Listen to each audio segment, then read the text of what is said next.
దేవునికి స్తోత్రాలు. ప్రభునందు ప్రియ దేవుని బిడ్డలారా, ప్రభువైన యేసుక్రీస్తు వారి నామమున మీకు అందరికీ వందనాలు.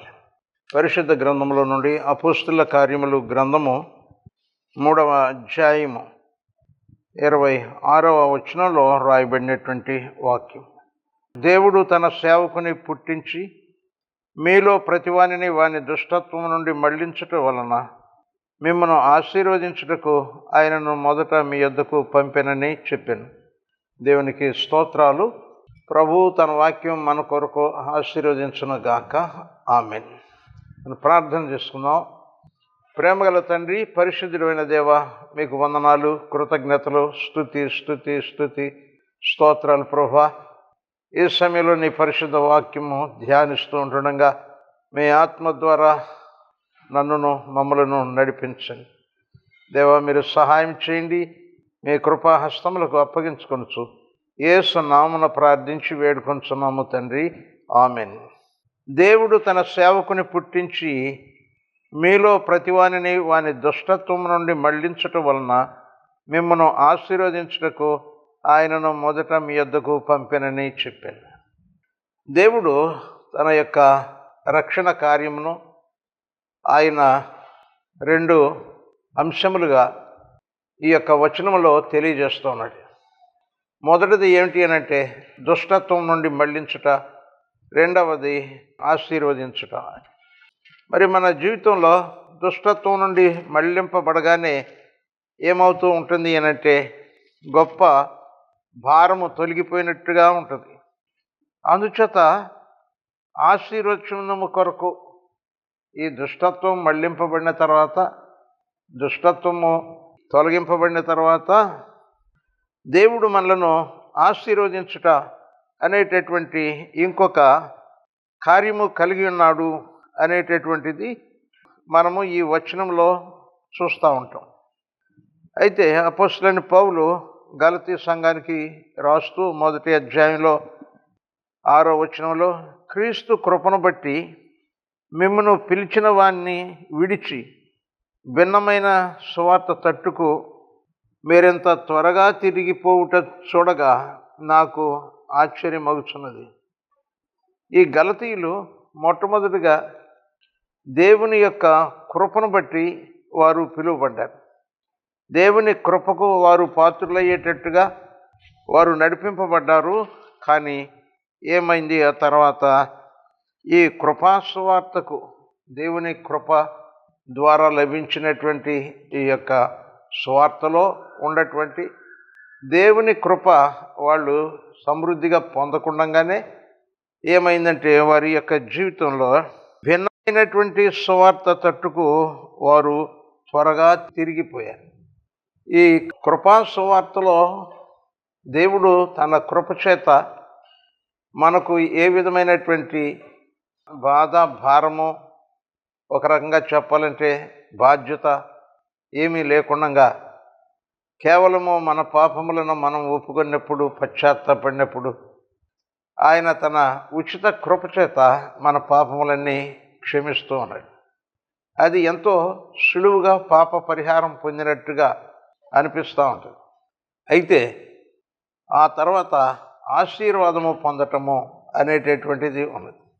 ఈ ఆశీర్వచనము అనేటటువంటిది అది దుష్టత్వంలో ఉన్నటువంటి వారికి అనుగ్రహింపబడదు. దుష్టత్వము అనేటటువంటిది అనగా దుష్టునితో సంబంధం అనేటటువంటిది ఇంకా ఆ వ్యక్తి యొక్క జీవితంలో ఉంటే ఆశీర్వచనము రాదు. అంచేత వీరేం చేశారంటే ఒక తేలిక మార్గాన్ని, ఒక భిన్నమైనటువంటి సువార్త ఏమిటి అనంటే, మీరు మీ పాపములను ఒప్పుకొని క్షమాపణ వేడుకొని బాప్తిస్మం తీసుకోగానే మీరు ఆశీర్వదించబడతారు అని వారికి బోధిస్తూ విశ్వాస మార్గంలో వారు స్థిరులుగా ఉండటాన్ని గురించినటువంటి ఆ యొక్క హెచ్చరికలు వారికి ఇవ్వలేదు. మరి అబ్రహాము జీవితంలో చూసినట్లయితే అబ్రహామును దేవుడు ఆశీర్వదిస్తానని పిలిచాడు. నీ సంతానము ఆకాశ నక్షత్రముల వలె, సముద్ర తీరం అందలి ఇసుక రేణువుల వలె ఎవరో లెక్కింప శక్యము కానివిగా అంతగా విస్తరించబడతవి అని అన్నాడు.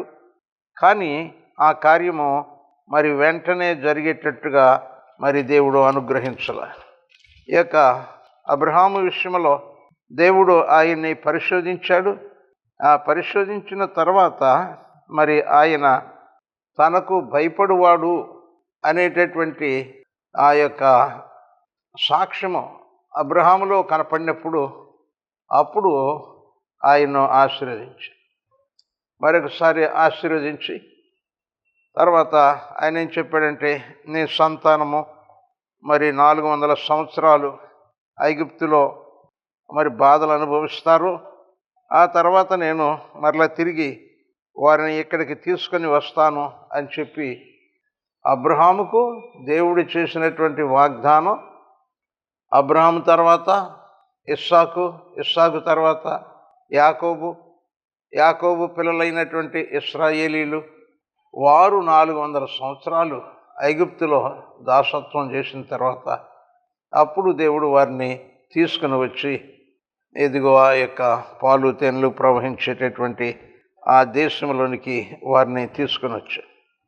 కాబట్టి లోకంలో దేవుడు వాగ్దానం చేసి దేవుడు రక్షించిన తర్వాత మరి వెంటనే ఈ ఆశీర్వచనాన్ని స్వతంత్రించుకుని ఒక్కసారిగా వారు ఆశీర్వదించబడినటువంటి వారిగా వర్ధిల్లుతాము అనేటటువంటి ఒక ఆశతో మనుషులు ఏం చేస్తూ ఉంటారు అంటే, ఇక ఆ ప్రభు యొక్క పరిపూర్ణమైనటువంటి ఆ విడుదల, ఆ విమోచన, పాపముల నుండి విమోచించబడటమే కాదు కానీ జీవితాన్ని వేధిస్తున్నటువంటి అనేక రకాలైనటువంటి అవమానాలు, దరిద్రతలు, అజ్ఞానము, ఇంకా మునుపటి ప్రవర్తన, వీటినన్నిటి నుంచి కూడా పరిపూర్ణంగా విడుదల పొంది దేవుని యొక్క ఆశీర్వచనానికి అర్హులయ్యేటటువంటి ఒక నూతనత్వము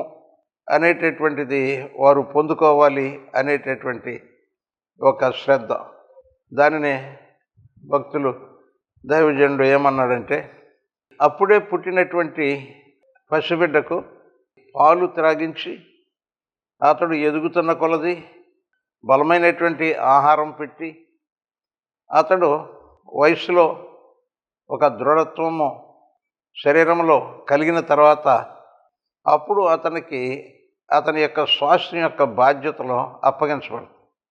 అతడు పరిపూర్ణుడిగా ఎదిగేంత వరకు అతడు ఒక బాల శిక్షకుని క్రింద, ఒక ఉపాధ్యాయుడి చేతి క్రింద తర్ఫీదు అవుతున్నట్టుగా ఉండాలి. అయితే దేవుడు అలాంటి ప్రణాళికను కలిగి ఉంటుండగా బైబిల్లో ఉన్నటువంటి చరిత్రను మనం చూసినట్లయితే రక్షణ కొరకు, ఆశీర్వచనం కొరకు పరిపూర్ణమైనటువంటి ఓర్పుతో, సహనముతో కనిపెట్టుకుని ఉండేటటువంటి ఒక అవసరత ఉన్నది అనేటటువంటి ఆ యొక్క సత్యమును మనం గ్రహించినప్పుడు మనము రక్షణ పొందిన నాట నుండి మనము దుష్టత్వమునకు దూరంగా వెళుతూ యేసు ప్రభు వారి యొక్క ఆత్మ బలము పొందినటువంటి వారమై మనము దినదినము ఆత్మలో వర్ధిల్లుచు అన్ని విషయాల్లో వర్ధిల్లేటటువంటి వారిగా, ఆశీర్వదింపబడినటువంటి వారిగా మనం ఉంటూ ఉంటాం. మరి దేవుడు ఇశ్రాయేలీలను విమోచించడానికి మోషేను దర్శించినప్పుడు ఆయన మోషేతో చెప్పినటువంటి ఆ మాట ఏమిటి అనంటే, నిర్గమకాండంలో 3వ అధ్యాయము 7వ వచనంలో నుండి మనం చూసినట్లయితే, మరియు యెహోవా ఇట్లనెను, నేను ఐగుప్తులోనున్న నా ప్రజల బాధను నిశ్చయముగా చూచితిని. పనులలో తమ్మును కష్టపెట్టు వారిని బట్టి వారు పెట్టిన మొరను వింటిని. వారి దుఃఖములు నాకు తెలిసే ఉన్నవి. కాబట్టి ఐగుప్తీయుల చేతిలో నుండి వారిని విడిపించుటకును, ఆ దేశంలో నుండి విశాలమైన మంచి దేశమునకు, అనగా పాలు తేనెలు ప్రవహించు దేశమునకు వారిని నడిపించుటకును దిగివచ్చి ఉన్నాను. కాబట్టి దేవుడు మోషేను దర్శించటంలో ముందు విడిపించటం, తర్వాత పాలు తేనెలు ప్రవహించేటటువంటి దేశము వారు స్వతంత్రించుకునేటట్లుగా ఆ ప్రణాళిక మరి వారిలో ఉంది. అయితే ఈ లోకంలో దేవునికి అవిధేయులుగా జీవించేటటువంటి జీవితము అది ఉన్నది. దాని వలన అనేక విధాలైనటువంటి బాధలు మానవులకి వస్తూ ఉన్నాయి. మానవుడు బాధలు పడుతున్నాడు, దాసత్వం అనుభవిస్తున్నాడు అనంటే అది దేవునికి వ్యతిరేకమైనటువంటి జీవితం అతనిలో ఉండటం వల్ల ఈ బాధలు అనేటటువంటివి వస్తాయి. ఆ యొక్క పరిస్థితులను బట్టి చూస్తే యాకోబు కాలంలో కరువు వచ్చింది. ఆ కరువు కాలంలో ఆనాటి పరిస్థితులను అధిగమించడానికి వారు ఏం చేశారు? కనాను దేశం నుండి వారు ఐగుప్తు దేశానికి వెళ్ళారు. అసలు ఐగుప్తుకు వెళ్ళారు, ఎందుకు వెళ్ళారు అని అంటే పరిస్థితులు, ఆ పరిస్థితులను బట్టి వెళ్ళారు. అక్కడ వారు కొంతకాలం అయిన తర్వాత వారు బాధలకు, దాసత్వానికి గురయ్యారు. తర్వాత ప్రజల వలన కొన్ని బాధలు కలుగుతాయి, సాతానుడి వలన కొన్ని బాధలు కలుగుతాయి. మనుషులు తాము చేసినటువంటి పాపమును బట్టి, అతిక్రమమును బట్టి బాధలు కలుగుతూ ఉంటాయి. తర్వాత ఈ లోకంలో ఉన్నటువంటి పరిస్థితులు, లోకంలో నేత్రాశలు ఉంటాయి, శరీరాశలు ఉంటాయి, జీవపు డంబం ఉంటుంది. అవన్నీ మనుషుని యొక్క జీవితాన్ని ఆకర్షిస్తూ ఉంటాయి. వాటికి లోబడినప్పుడు ఏమవుతూ ఉంటుందంటే బాధలు అనేటటువంటివి, అనేక శ్రమలు అనేటటువంటివి కలుగుతూ ఉన్నాయి. అయితే దేవుడు మానవులను ఎల్లప్పుడూ కూడా ఈ బాధల నుండి, ఈ పాప భారం నుండి విమోచించడానికి ఆయన ఎల్లప్పుడూ కూడా ఆయన ఒక శ్రద్ధ కలిగినటువంటి ఆయనగా ఉన్నాడు. ఆయన వారి పరిస్థితులను చూస్తూ ఉన్నాడు. తర్వాత ఆయన తన యొక్క ఆశీర్వచనమును వారు స్వతంత్రించుకునేటట్లుగా వారిని నడిపించడానికి దేవుడు ఒక నాయకుడిని, మోషేని ఇచ్చాడు. తర్వాత ధర్మశాస్త్రాన్ని ఇచ్చాడు. వాటి ప్రకారంగా వారు జీవించినప్పుడు దేవుడు వారికి వాగ్దానం చేసినటువంటి ఆశీర్వచనాలు వారికి క్రమంగా లభిస్తాయి. అయితే వారు ధర్మశాస్త్రాన్ని అనుసరించటంలో నిర్లక్ష్యం చూపారు.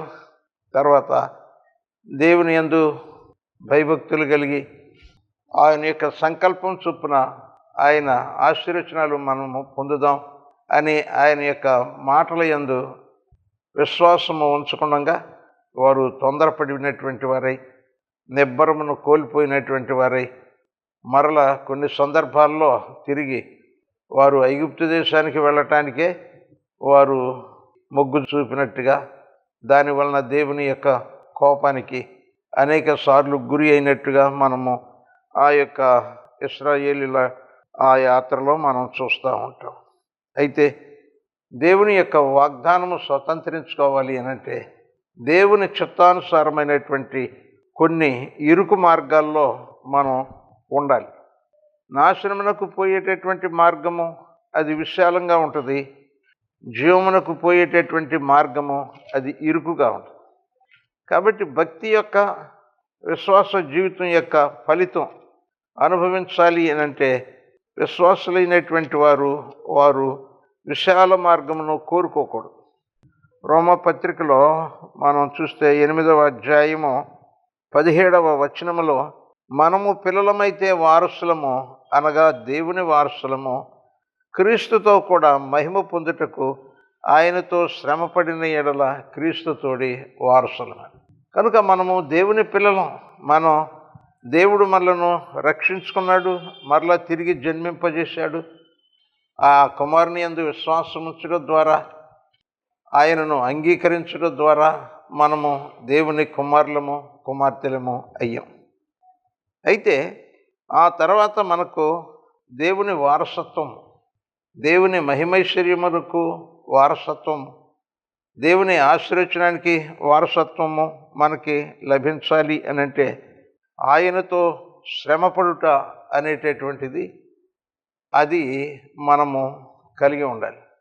సుఖములు, సౌకర్యములు కలిగినప్పుడు ప్రభు యందు నమ్మకంగా ఉండటం, మరి ఇబ్బందులు వస్తే దేవుని నుండి దూరమైపోవటం అనేటటువంటిది అది విశ్వాసికి చాలా నష్టం. ఎందుకనంటే ఆ శ్రమ ద్వారానే దేవుడు వారిని ఆశీర్వదించడానికి, అభివృద్ధి చెందించడానికి ఆయన ఒక మార్గమును ఆయన కలిగి ఉన్నాడు. అందుచేత ఈ యొక్క అబ్రహాము జీవితంలో అతడు ఆదికాండం 12వ అధ్యాయంలో ప్రభు ఆయన్ను పిలిచినప్పుడు ఆయన తన కుటుంబముతో బయలుదేరాడు. కనాను దేశం బయలుదేరాడు. ఆయన కనాను దేశానికి వచ్చిన తర్వాత ఆయన మొట్టమొదటిగా ఒక బలిపీఠం కట్టాడు. ఈ బలిపీఠము అనేటటువంటిది బలిని అర్పణం అనగా తనకు ఉన్నటువంటి సౌకర్యాన్ని, సుఖాన్ని, ఆధిక్యతను అర్పణగా అంటే వదులుకున్నట్టుగా తెలియజేసేటటువంటి విశ్వాస జీవితంలోనికి వచ్చిన తర్వాత ఆ విశ్వాసి ఆశీర్వచనమునకు వారసులు అవ్వాలి అనంటే ఒక బలిపీఠం ఉండాలి. ఒక అర్పణలు చెల్లించేటటువంటి త్యాగసహితమైనటువంటి విశ్వాసము, తర్వాత దేవుని యొక్క సహవాసము నిలిచి ఉండేటట్టుగా దేవునికి ఆయాస్కరమైనటువంటివి ఏవి తనలో ఉండకుండా జాగ్రత్త పడాల్సి ఉంటూ ఉంటుంది. అందుచేత దేవుని యొక్క వాక్యము ఇర్మియా గ్రంథంలో మనం చూస్తే 2వ అధ్యాయంలో 16-17 వచనాల్లో దేవుడు మనలను మంచి మార్గాన నడిపిస్తూ ఉంటాడు. అయితే విశ్వాసులైనటువంటి వారు కొందరు ఆయన నడిపిస్తూ ఉంటుండగా ఆయన్ను విడిచిపెట్టి వేరొక మార్గాన, అంటే ఇబ్బందులు లేనటువంటి ఒక మార్గాన వారు తమ విశ్వాస జీవితాన్ని కొనసాగించుదాము అనేటటువంటి ఆలోచన వచ్చినప్పుడు అప్పుడు వారి జీవితంలో సంభవించేటటువంటిది ఏమిటి అని అంటే దేవుని యొక్క వాక్యం ఏం చెప్తుందంటే నీకు నీవే ఈ బాధ కలుగు చేసుకుంటువి. కనుక ఈ బాధలు వచ్చినాయి, విశ్వాసకి నష్టాలు వచ్చినాయి, కష్టాలు వచ్చినాయి. ఎందుకు వచ్చినాయి? అవి అతడే కలుగు చేసుకున్నాడు. అవి రావటానికి అతడు దేవుడు నడిపిస్తూ ఉంటుంటే దేవుడు నడిపించేటటువంటి ఆ యొక్క విధానాన్ని విడిచిపెట్టి నీ దేవుడైన యెహోవా నిన్ను మార్గములో నడిపించుచుండగా నీవు ఆయనను విసర్జించటం వలన నీకు నీవే బాధ కలుగు చేసుకుంటువి కదా. కనుక ప్రభు మనలను రక్షణలోనికి నడిపించిన తర్వాత ఆ రక్షణ పొందిన నాటి నుండి మనము ప్రభు యొక్క సహవాసంలో మన జీవితాన్ని గడపాలి. దేవునికి ఎడముగా జీవించటం అనేటటువంటిది ఉండకూడదు. అందుకని మనం అపోస్తుల కార్యంలో 2వ అధ్యాయంలో 42వ వచనంలో చూస్తాం. రక్షణ పొందినటువంటి వారు అపోస్తుల బోధ యందును, సహవాసమందును, రొట్టె విరుచుట యందును, ప్రార్థన చేయటి యందును వారు ఎడతెగక ఉండాలి. వారు ఏమాత్రం కూడా దూరమైనటువంటి వారిగా లేకుండా పరిశుద్ధుల యొక్క సహవాసమందు వారు స్థిరులుగా నిలిచినటువంటి వారిగా ఉన్నారు. అందుచేత అపోస్తలుడైన పౌలు హెబ్రీ పత్రికలో 12వ అధ్యాయం మొదటి 2 వచనాలు మనం చూసినప్పుడు ఆయన ఎంత గొప్ప సాక్షి సమూహము మేఘము వలె మనలను ఆవరించినందున మనము కూడా ప్రతి భారమును సులువుగా చిక్కులు పెట్టు పాపమును విడిచిపెట్టి విశ్వాసమునకు కర్తయు దానిని కొనసాగించువాడునైన యేసు వైపు చూచుచు మన ఎదుట ఉంచబడిన పందెములో ఓపికతో పరిగెత్తుదాం. ఇది ఒక పందెం, ఓపికతో పరిగెత్తాలి. మనకంటే ముందుగా ఎంతోమంది దైవజనులు ఓపికతో వారు పొందినటువంటి రక్షణను నిలబెట్టుకుంటూ వారు తమ యొక్క విశ్వాస జీవితాన్ని కొనసాగించారు. వారిని మనము మాదిరిగా తీసుకోవాలి. తర్వాత ఆయన తన ఎదుట ఉంచబడిన ఆనందము కొరకై అవమానమును నిర్లక్ష్యపెట్టి శిలువను సహించి దేవుని సింహాసనం యొక్క కుడిపార్శ్వమున ఆసీనుడై ఉన్నాడు. యేసుక్రీస్తు ప్రభువారు ఆయన ఈ లోకంలోనికి వచ్చిన తర్వాత ఆయన అవమానాలు, నిందలు, ఎన్నో రకాలైనటువంటి వేదనలకు గురయ్యారు. తర్వాత ఆయన శిలువను సహించారు. ఎందుకు ఈ బాధలో ఆయన పడుతున్నారు అనంటే తన ఎదుట ఉంచబడిన ఆనందము కొరకు. ఈ బాధలను తట్టుకునేటట్టయితే, వీటిని సహించేటట్టయితే, వీటి యందు నిలిచి వాటిని జయించేటట్లయితే ఆ తర్వాత నాకు గొప్ప ఆనందము ఉన్నది అని చెప్పి ఆ నిరీక్షణతో విశ్వాస జీవితంలో ఎదురయ్యేటటువంటి ఆ యొక్క ఇబ్బందులన్నింటినీ సహించేటట్టుగా మనం ఉంటే మనము అనుభవించినటువంటి ఈ శ్రమల కంటే మనం పొందబోయేటటువంటి ఆ ఆనందం చాలా గొప్పది అని గ్రహించారు. మనము పొందబోవు మహిమ ఎదుట ఇప్పటి కాలపు శ్రమలు ఎన్నదగినవి కావు అని సంఘమునకు మరి పౌలు గారు హెచ్చరించాడు. అందుచేత ఆయనకు కలిగినటువంటిది ఏమంటే దేవుని సింహాసనం యొక్క కుడిపార్శ్వమున ఆయన ఆసీనుడై ఉన్నాడు. శ్రమలు సహించాడు, అవమానాన్ని భరించాడు.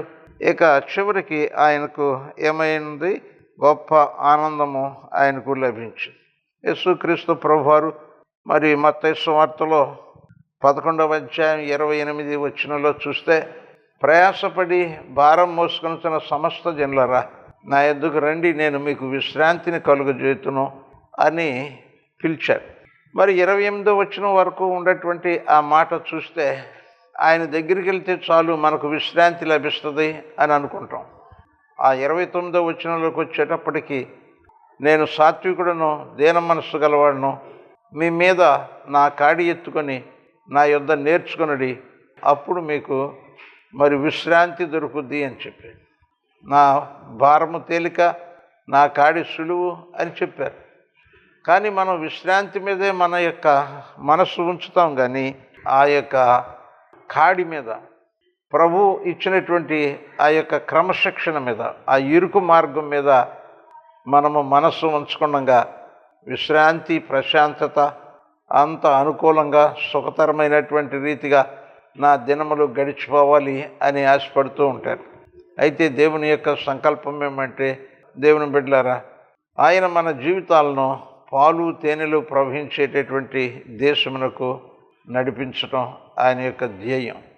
అందుచేత ఆయన యొక్క వాగ్దానము అది తప్పగా నెరవేరేటటువంటిది కనుక, వాగ్దానం చేసినటువంటి వాడు నమ్మదగినటువంటి వాడు కనుక, ఈ అల్పకాల శ్రమలు తట్టుకుని విశ్వాసమును కాపాడుకుని మన ఎదుట ఉంచబడినటువంటి ఆ మహిమకరమైనటువంటి ఆనందము, ఆ నిత్యజీవము, వాటి యందు మనము లక్ష్యమిచ్చేటట్లయితే మన విశ్వాసానికి తగినటువంటి పరిపూర్ణమైనటువంటి ఫలితాన్ని మనము పొందుకోగలుగుతాం.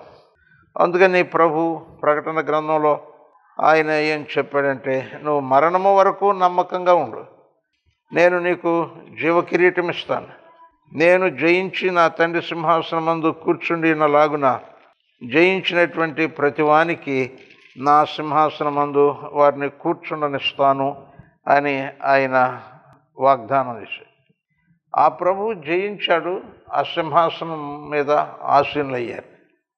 ఆయన యందు విశ్వాసం ఉంచినటువంటి ప్రతి ఒక్కరూ కూడా అలాగే ఈ లోకంలో ఎదురయ్యేటటువంటి వాటిని జయించడానికి వారు సిద్ధ మనస్సు కలిగినటువంటి వారిగా ఉండాలి. అయితే ప్రభు మనలను మన యొక్క స్థితికి మనలను విడిచిపెట్టినట్టుగా కాకుండా ఆయన మనలను విమోచించిన తర్వాత ఆయన మన విశ్వాస జీవితాన్ని ఆయన కాపాడుటలో ఎంతో శ్రద్ధ కలిగి ఉన్నాడు. యోధా పత్రిక 24వ వచనం చూస్తే, తొట్టిల్లకుండా మిమ్మను కాపాడుటకును తన మహిమ ఎదుట ఆనందముతో మిమ్మను నిర్దోషులుగా నిలవబెట్టుటకును శక్తిగల మన రక్షకుడైన అద్వితీయ దేవునికి మన ప్రభువైన యేసుక్రీస్తు ద్వారా మహిమయు మహాత్మ్యమును ఆధిపత్యమును అధికారమును యుగములకు పూర్వమును ఇప్పుడును సర్వయుగములను కలుగునుగాక. ప్రభువు తొట్టిల్లకుండా మనలను కాపాడుతూ ఆయన మహిమ ఎదుట ఆనందముతో మనలను నిర్దోషులుగా నిలబెట్టాలని ఆయన ఎంతో ఆసక్తి కలిగినటువంటి వానిగా ఉన్నాడు. అదే రీతిగా మనం ఎఫ్సి పత్రికలో చూసినట్లయితే, మరి యేసుక్రీస్తు ప్రభువారు సంఘమును ప్రేమించి అది ముడత కానీ కళంకము కానీ అట్టిది మరి ఏదైనా లేకుండా పరిశుద్ధమైనదిగాను నిర్దోషమైనదిగాను మహిమగల సంఘముగాను ఆయన తన ఎదుట దానిని నిలువబెట్టుకొనవలనని వాక్యముతో ఉదక స్నానము చేత దానిని పవిత్రపరచి పరిశుద్ధపరచుటకై దాని కొరకు తను తాను అప్పగించుకుంది. కాబట్టి లోకంలో విశ్వాసి ఆయన ప్రభునందు తిరిగి జన్మించిన తర్వాత జన్మించినటువంటి బిడ్డను తల్లిదండ్రులు ఏ రీతిగా సాగుతారో ఆ రీతిగానే మన ప్రభు అయినటువంటి యేసు మన ఎడల ఎంత శ్రద్ధ అంటే ముడత కానీ కళంకము కానీ అలాంటిది మరి ఏది మనకు సంభవించకుండా ఉండేటట్టుగా ఆయన ప్రతిరోజు వాక్యం అనేటటువంటి ఉదకముతో కడుగుతూ ఉన్నాడు, శుద్ధి చేస్తూ ఉన్నాడు. తొట్టెళ్ళతారేమో, తూలతారేమో, మరి అడుగులు జారతాయేమో అని చెప్పి తొట్టిల్లకుండా కాపాడేటట్టుగా ఆయన మనలను భద్రపరుస్తూ ఉన్నాడు. ఎంతగా ఆయన కాపుదల మనం కలిగి ఉన్నప్పుడు మన హృదయంలో నేను తప్పక ఈ ఇరుకు మార్గంలో ముందుకు సాగాలి, దేవుడు నన్ను రక్షించి నా కొరకు సిద్ధపరిచినటువంటి ఆ నిత్య జీవమును నేను అందుకోవాలి, దేవుడు ఈ లోకంలో ఉంటుండగా ఆయన వాగ్దానం చేసినటువంటి ఆశీర్వచనం పొందాలి అనేటటువంటి ఒక ఆసక్తితో నిబ్బరమైనటువంటి మనసుతో ఉండాలి. మత్తయి సువార్తలో ఆయన చెప్పింది ఏమంటే, మొదట నా నీతిని నా రాజ్యమును వెదకండి, అప్పుడు అవన్నీ మీకు అనుగ్రహింపబడును అని చెప్పాడు. కనుక ప్రభునందు ప్రియ దేవుని బిడ్డలారా, విశ్వాసులారా, ప్రభు మనలను పాపకోపము నుండి, అనేక రకాలైనటువంటి సాతాను బంధకాల నుండి, లోక మాయల నుండి విమోచించాడు. మనకు ఒక మహిమకరమైనటువంటి ఆశీర్వచనకరమైనటువంటి దేవుని వారసత్వం కలిగినటువంటి ఒక నిత్యత్వాన్ని సిద్ధపరిచాడు. అక్కడకు నడిపింపబడేటందుకు మనము ఆ వాగ్దానం చేసినటువంటి ప్రభువు తప్పకుండా నన్ను ఆ గమ్యానికి చేరుస్తాడు, నన్ను ఆశీర్వదిస్తాడు, నిత్య జీవంలో చేర్చుకుంటాడు అని ఆ రెంటి మీదే మనస్సును ఉంచాలి. ఇశ్రాయేలీలు వారు ఐగుప్తు నుంచి విడుదల పొందినప్పుడు 6 లక్షల పైచిలకు కాల్బలం. మరి బయలుదేరినటువంటి వారిలో మార్గములో అనేక మంది అవిధేయులయ్యి వారు రాలిపోయారు. అయితే అంతము వరకు దేవుని మాట మీద నమ్మిక ఉంచి ఆ పాలు తేనెలు ప్రవహించే దేశం నేను ప్రవేశించాలి, ఆ ప్రభు వాగ్దానం చేసినటువంటి ఆ యొక్క దేశమును నేను స్వతంత్రించుకోవాలి, అక్కడ నేను స్వాస్థ్యాలు పొందాలి అనే దీక్షతో తమను తాము భద్రపరుచుకున్నటువంటి వారు మరి యెహోషువ, తర్వాత కాలేబు అనేటటువంటి వారు వాగ్దాన భూమిలో ప్రవేశించారు. ఆ రీతిగానే ప్రభునందు ప్రియ దేవుని బిడ్డలారా, అనేక మంది ప్రభు నామందు విశ్వాసం ఉంచి ఆయన చేసినటువంటి వాగ్దానాలు, ఆయన రాజ్యంలో ఉన్నటువంటి మహిమకరమైనటువంటి ఆశీర్వచనాలు ఇవన్నీ ఎంతో కోరదగినవిగా ఉన్నప్పుడు వాటి కొరకు ఆశపడుతూ ఉంటున్నారు. అయితే ఏదైనా అల్పకాల శ్రమ, ఆటంకము, నింద, ఏ విధమైనటువంటి ఆయాస్కరమైనటువంటి పరిస్థితి ఎదురైనప్పుడు దీని నుండి ఆ ప్రభువే, పిలిచినటువంటి ప్రభువే మరి దాటిస్తాడు అనేటటువంటి నమ్మిక లేనటువంటి వారై వారు చాలామంది వెనుదిరిగిపోయేటటువంటి వారిగా, స్వేచ్ఛ జీవితాన్ని కోరుకునేటటువంటి వారిగా ఉంటూ ఉంటారు. అందుకని ప్రభు అయినటువంటి యేసు ఆయన చెప్పింది ఏంటంటే, పిలువబడినటువంటి వారు అనేకులు, కానీ ఏర్పరచబడినటువంటి వారు కొందరే అని ఆ ప్రభువు చెప్పాడు. కనుక మన జీవితంలో పిలువబడుటలో ఆయన అందరిని పిలుస్తున్నాడు. సమస్త జనులారా నా యొద్దకు రండి అని ఆయన పిలుస్తున్నాడు. అయితే ఆయన విశ్రాంతిని కలుగజేయును అని చెప్పినటువంటి ఆ వాగ్దానానికి ముందుగా ఏముంది అంటే, మీరు పిలిచాను, వచ్చారు, ఆ తర్వాత మీ మీద నా కాడి ఎత్తుకోవాలి, నా యొద్ద నేర్చుకోవాలి అనేటటువంటి ఆ యొక్క అంశములలో పిలువబడినటువంటి వారు అనేక మంది వెనుదీసి నేర్చుకోవటానికి ఇష్టం లేక కాడి, చిన్న కాడి, అది సులువుగా ఉంటుంది, తేలిగ్గా ఉంటుంది. అంతకుముందు పాపభారము, లోక స్నేహము, అది భయంకరమైనటువంటి ప్రమాదకరమైనటువంటి అనుభవాలు, అవి భరించారు.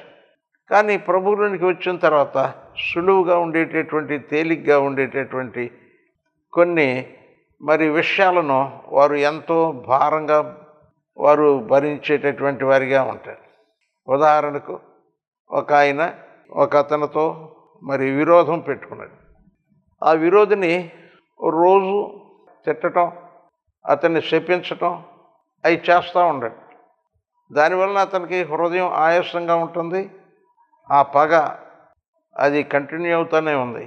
అయితే ప్రభువులోకి వచ్చిన తర్వాత నువ్వు వెళ్ళి ఆ సహోదరుని కలుసుకొని, సహోదరుడా, నేను గత కాలంలో నీ ఎడల ఆయాస్కరంగా నడుచుకున్నాను, దయతో నన్ను క్షమించు అని ఒక సెకండ్ ఇచ్చి రమ్మని యేసు ప్రభు చెప్తే, అమ్మో ఆ పని నేను చేయలేనంట. సులువుగా ఉండేటటువంటి అలాగా ఈ లోకంలో ప్రభు యొక్క ఆజ్ఞల్లో, ప్రభు యొక్క ఉపదేశాల్లో ఉండేటువంటి ఆ యొక్క సులువైనటువంటి తేలికైనటువంటి మార్గమును అనుసరించడానికి అనేక మంది వెనుదిరుగుతూ ఉంటారు.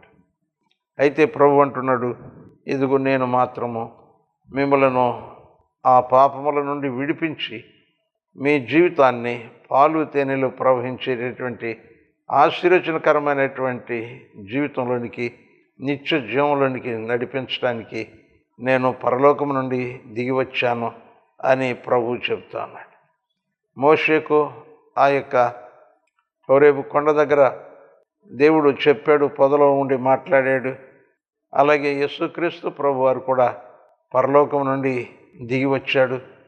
ఎందుకు అనంటే మనలను విమోచించడానికి, మనలను ఆశీర్వదించడానికి, నిత్య జీవానికి వారసులుగా ఉండటానికి. కనుక ప్రభునందు ప్రియ దేవుని బిడ్డలారా, రక్షణ పొంది ఆ రక్షణలో కొనసాగేటటువంటి వారిగా మనం ఉన్నప్పుడు అది ఎంత ఆశీర్వచనకరమో, ఎంత దైవ ఆశీర్వచనమో, అది దేవుని వారసులయ్యేటటువంటి ఆ ధన్యత, నిత్య జీవంలో ప్రవేశించేటటువంటి ధన్యత మనము పొందుకోగలుగుతాం. దేవునికి స్తోత్రాలు. ప్రభు తన వాక్యం మన కొరకు ఆశీర్వదించును గాక. ఆమేన్. ప్రార్థన. ప్రేమగల తండ్రి, పరిశుద్ధుడు అయిన దేవా, నీకు స్తోత్రాలు. మా బలహీనతలు ఎరిగినటువంటి దేవుడవు, మేము ఇంకా బలహీనులమై ఉండగా ప్రభు మమ్మలను ప్రేమించి దేవ మా కొరకు ప్రాణం పెట్టి నాయన మమ్మలను విమోచించి దేవ ఆశీర్వదించబడినటువంటి వారిగా చేయటానికి నాయన నీవు మాకంటే ముందుగా మమ్మలను సమీపించినటువంటి దేవుడవు, నీకు స్తోత్రాలు ప్రభువా. నీవు ఇచ్చినటువంటి గొప్ప రక్షణను అంతవరకు కాపాడుకుంటూ ఆ రక్షణ జీవితంలో ఎదురయ్యేటటువంటి సమస్యలన్నిటినీ నీ సహవాసమందు వాటిని జయిస్తూ ముందుకు సాగేటటువంటి జీవితం దయచేయండి. లోకంలో ఏ అల్పమైనటువంటి ఆటంకాలు కలుగుతూ ఉన్నప్పటికీ వాటికి బెదిరిపోయేటటువంటి వారి వలె ఉండకుండా దైవనైనా నీకు లోబడి అపవాదిని ఎదిరించి దేవానా ప్రభ జయించేటటువంటి వారిగా మాకు సహాయం చేయండి. ఈ పరిచర్యను ఫలింప చేయమని యేసు నామమున ప్రార్థించి వేడుకొంచున్నాము తండ్రి. ఆమేన్. మన తండ్రి అయిన దేవుని దయ, ప్రభు అయిన యేసుక్రీస్తు వారి కృప, పరిశుద్ధాత్మదేవుని అన్యోన్య సహవాసము మనకు తోడుగా ఉండి ప్రభు పిలిచినటువంటి పిలుపునకు తగినటువంటి బహుమానము పొందగలిగేటట్లుగా ప్రతి వారిని గురి యొద్దకు నడిపించును గాక. ఆమేన్. హల్లెలూయా. దేవునికి స్తోత్రాలు. మీకు వందనాలు.